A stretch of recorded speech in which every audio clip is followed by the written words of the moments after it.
Welcome, friends. Today, we're doing another fragrance rotation video for the week ending the 11th of December 2022.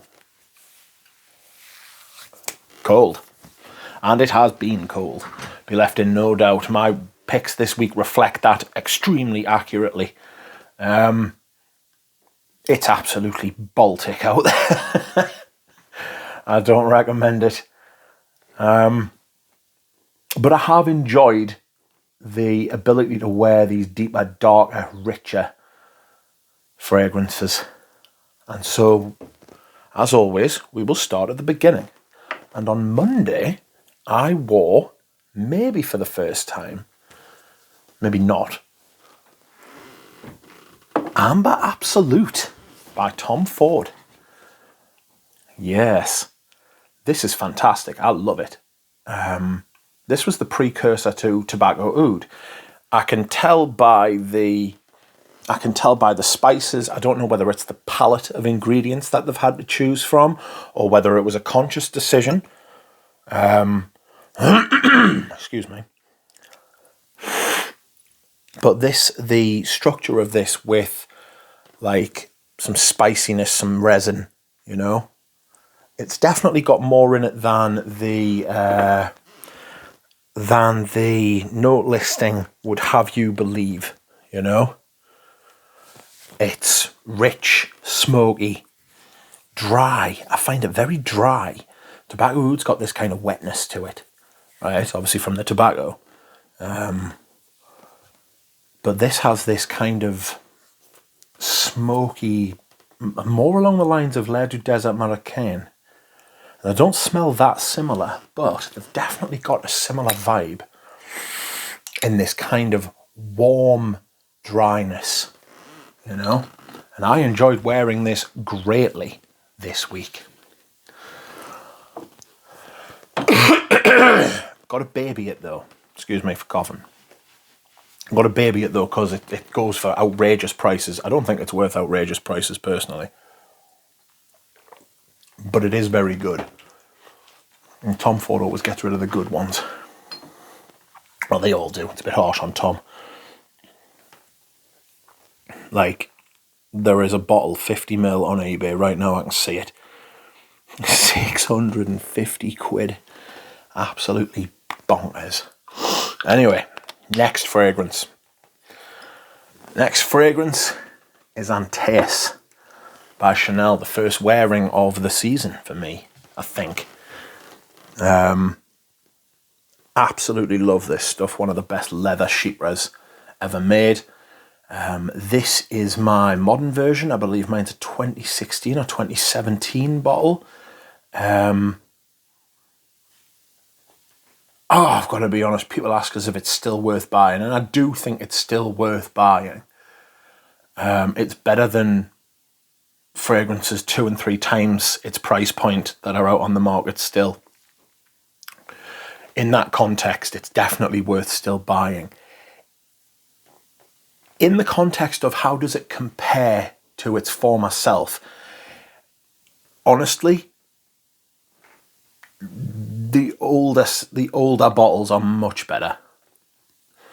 The reason for this is that this is supposed to be an 80s powerhouse masculine fragrance. 1981, defining an era in perfume. This, Chorus, Oscar de la Renta, Paula Wee. I think Calvin came out in 1981 or 1980, There were a slew of incredible fragrances that came out this year and the year before. I'll do a video on them one day. But the problem with this modern version is when it was released, it was an 80. It was a powerhouse. It was a massive fragrance. It was huge. And I know this because I've got a bottle. I've got 2. And the problem with this fragrance, while it still smells as refined as it did back then, and it does still smell refined, it smells extremely well made, great ingredients, absolutely fantastic perfume, smells like the Chanel Man. I know that Chanel said that she didn't need to release another male fragrance after Pour Monsieur because that's what she thought a man should smell like. But for me, this is what Chanel men smell like. Chanel don't make clothes for men, but there we are. This is what the Chanel man should smell like.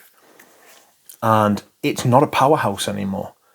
You'll get 4 to 5 hours, then it will sit extremely close and you won't be able to smell it. It's not the strongest fragrance in the world, but it is still worthy if you take it in the context of other perfumes that are out there on the market now, and it's still brilliantly made and it still smells very intricate and very Chanel-y. But in the context of comparing it to its previous self, it's not a shadow of its former self. That implies that it's now poorly made and poorly constructed and everything's gone to shit. It hasn't. It's just 80s powerhouses should be powerhouses, and this is not that masculine, over-the-top, massive 80s perfume that it was designed to be, you know? But, again, I still wear it, and I would recommend it to you. If you want to smell different, if you want to smell... Like, there's a lot of thing about masculinity on the internet at the minute. If you want to smell like a man, wear this. Next is from the other brand in reference to Chanel, and this is Dior's Cuir Cannage. I absolutely love this. For me, it's an ambery, slightly indolic, ever so slightly animalic leather iris. It's Dior's answer to Cuir de Russie by Chanel, and I think I prefer it. I'll do a comparison video. I've promised to do loads of videos that just haven't done yet. But there's plenty of time. I'll be doing this forever, so that's a long time to be able to do it. It's got that African orange flower at the top, and there is an orangeness about it, but it's not like an orange fruit. You know, it's not like an orange. It's just got this orangey vibe to it. When you smell it off the top, that's exactly what I get. This oranginess, this thick syrupy, like an orange syrup. It's got ever so slightly fruity makeup to it. Sorry, the light is not allowing you to read the Dior label. Thick, rich. It's got some birch in it. It's got a little bit of smokiness in it. It's very modern. It's very chic. I remember smelling this and thinking, "Ooh, this smells fancy." You know, it's definitely got that sort of thing. I love the bottles. I love these big 250ml privés, which you can just spray with reckless abandon. And there lies a problem. The sprayer on this is fucked. And I am very upset. Sometimes it works and sometimes it doesn't. And I can't figure out how to make it work and how to fix it permanently. I think before the end of this bottle, I'm going to have to decant it. And since it's a 250ml, I'm going to have to decant it into a big bottle or 3 smaller bottles, which I don't really want to do.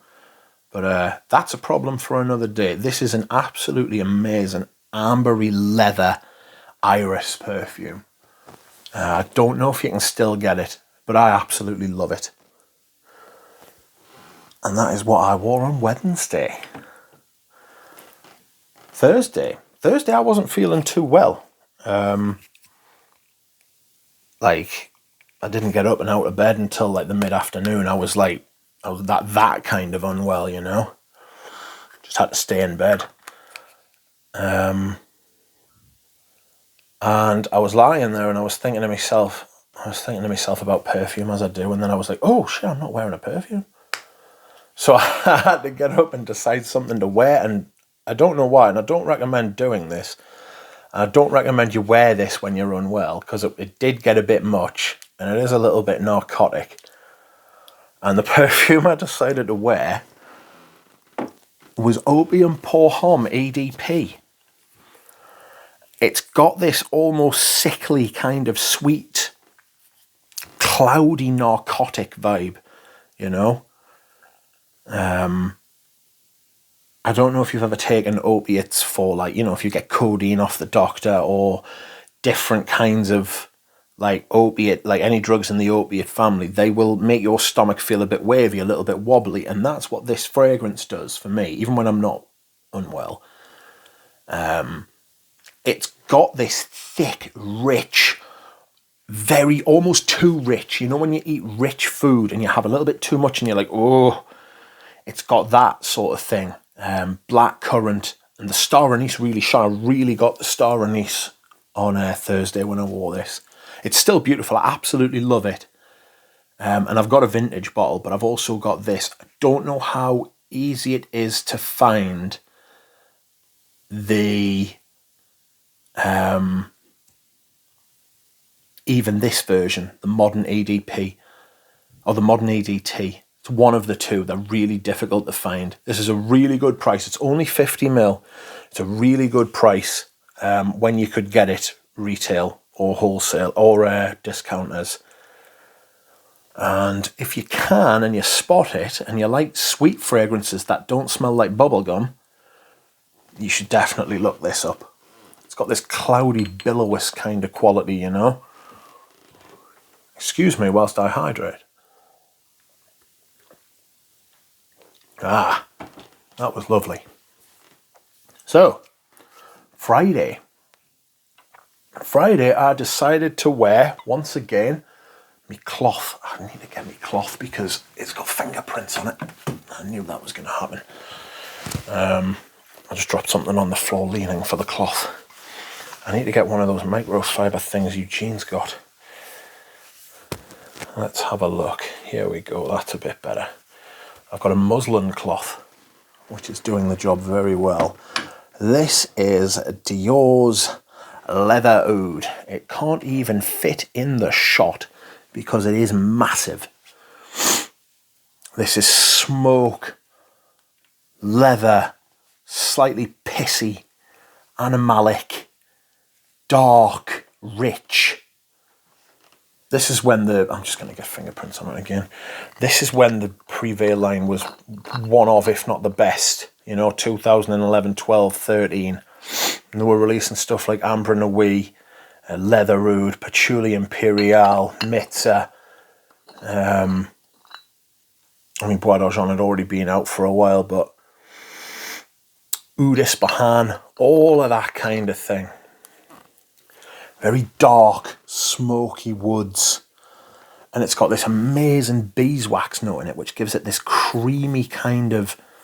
It's got this creamy, buttery, ever so slightly sweet, but natural sweetness. You know? It's absolutely amazing. I love this stuff.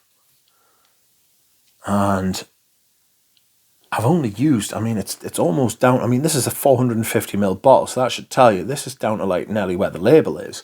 I decant it into this, which has a fabulous sprayer on it, which is why I think, this is a 10ml atomizer, which is why I think I go through one of these almost every autumn and winter, because the sprayer's huge, but it's perfect for the fragrance. It's made to be over the top. It's made to be an absolutely dominant fragrance, and I really enjoy spraying on that spray routine, that routine where you spray your perfume in the morning, because this is a splash bottle, but that where you get the sprays on, that is part of the routine now, and you feel at a loss when you can't do that. Splash just isn't it. I can't imagine I will before spray bottles. But anyway, that is what I wore on Friday. Saturday, yesterday, if you will, I decided to wear the classic Balenciaga Pour Homme. This is one of, if not my favourite fragrance. I love it. And I won't let whatever the fuck Balenciaga are playing at now, I won't let them take this fragrance away from us. You know, this is like where you've got to separate the art from the artist. This is incredible. I love this fragrance, and I'm glad I'm wearing more of it now. I'm getting into the routine. I'm almost wearing it like once a week at the minute. I try not to wear a fragrance more than once a week. You know, I never wear fragrances 2 days in a row, as much as I'd like to, but I try not to wear fragrances twice in a week. But I'm really enjoying this, you know. Absolutely amazing. Oak moss, honey, cinnamon, plum. I definitely get this dark berry fruitiness, like a black currant or a plum sort of thing going on. It's amazing. There is a ingredient called damascone, which Duro swears he can smell in Balenciaga Pour Homme. And it's this almost rose, dark rose though, jammy sweetness, but it's not over the top. It's blended beautifully. It's absolutely pitch perfect as far as like technical achievement of perfume is concerned. It's massive. The patchouli's huge in it too. Absolutely love it. If it sounds like I'm hyping it, I'm not trying to give you fear of missing out, but I absolutely love this stuff. It really is my, if not my favourite fragrance, one of my favourite fragrances. So, that is what I wore yesterday, which brings us on to my scent of the day. And I will give you a spritz. Just the one though, because it's very strong. Great sprayer. Lovely fragrance. And this fragrance is by Hermes, and it is called Bel Ami. The original was released in 1986. This is the re-release by Jean-Claude Ellena. I believe it was Jean-Claude Ellena. It could have been Olivia Giacobetti. I know she did some work for Hermes in the late 90s, early 2000s. But this is absolutely fantastic. This is probably my favourite version of it as well, the re-release. I've got a shaker bottle, and it's very black. It's very tarry, you know. And it's a tarry fragrance. It's supposed to be birchy, you know. It's supposed to be like dark and smoky. It's got this freshness and brightness at the top though. I think it's got like sage, and a couple of citruses. Excuse me whilst I hydrate there. A couple of citruses, maybe there's a little bit of spice as well. It's got this classic structure, but it is like a leather. To me, again, it's a leather. It's like a leather chypre. Don't like chypres when they're like floral, but when they're like leather or woody, this is quite woody as well. That's what I really like about this. It's got that the thing I'll never forget about this, it's got that fucking coconut note. It's absolutely outrageous. Somebody was telling us it was a mistake when Fragrantica was copying down notes. When they were uploading stuff to the database, there was a note that should have been something else, but it turned into coconut. And I don't know if it's the power of suggestion. I'm sure there is something almost coconutty in there, something slightly milky, slightly like white, like it offsets the birch. And the birch in here, there is birch in here. It's part of the leather accord. It's very mossy. It's got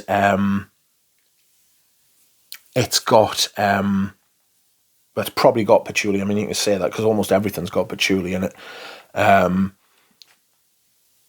Is it oak? Or is it cedar? It's something like that. It's got this woody vibe in the middle of it as well. There's carnation, which is probably one of, if not my favourite floral, along with iris. And so, yes, I really love this stuff. I really love it. It's a brilliant fragrance. Again, another very masculine fragrance. It's a very masculine week. Balenciaga Pour Homme. Leather Oud's quite masculine. Antaeus is hyper masculine. So, yes. It's been cold this week and my fragrances have reflected this. So, I hope you have enjoyed this video today. my fragrance rotation. And I will see you all again soon. Thanks, everyone. Bye.